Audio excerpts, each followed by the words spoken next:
வணக்கம் நண்பர்களே. ஒரு 3 லிட்டர் ஹீட்டர் மாட்டியிருக்கிறோம். அது ஓப்பனில் ஒயரிங் பண்ணி ப்ளக் பாயிண்ட் வச்சுருக்கோம்.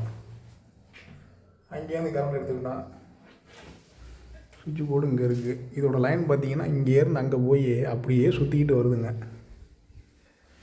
அப்புறம் ஏற்கனவே ஓப்பனில் லைன் இருந்தது, முக்கால் லைனை கன்வெர்ட் பண்ணி புஷ் போட்டு மாதிரி நார்மல் டேப்புக்கு இது சுடு தண்ணி எல்லாம் எஸ்எஸ்க்கெலாம் மாட்டி பண்ணியிருக்கிறோம். 3 லிட்டர் ஹீட்ரு ஆட்டோமேட்டிக்காக கட் ஆஃப் ஆகிருங்களாம். ஓப்பனில் பண்ணலாலும் நீட்டாக நேராக கிளாம்ப் அடிச்சு பண்ணுங்க, பார்க்க நீட்டாக இருக்கும். ஃபினோலெக்ஸ் கம்பெனியோடது. தண்ணி பாருங்கள்.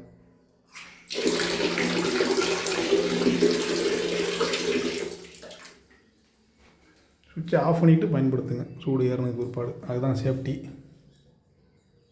நன்றி. அடுத்த வீடியோ சந்திப்போம். இப்போ ஆட்டோமேட்டிக்காக கட் ஆஃப் ஆகிடுச்சு பாருங்கள். சூடு ஓவராக ஏறிடுச்சுன்னா அந்த க்ரீன் லைட்டு கட் ஆஃப் ஆகிடும். பவர் இருக்குங்கிறதுக்காக காட்டுது. சூடு இல்லைனாக்கா அது ஆட்டோமேட்டிக்காக ஆன் ஆகிக்கும்.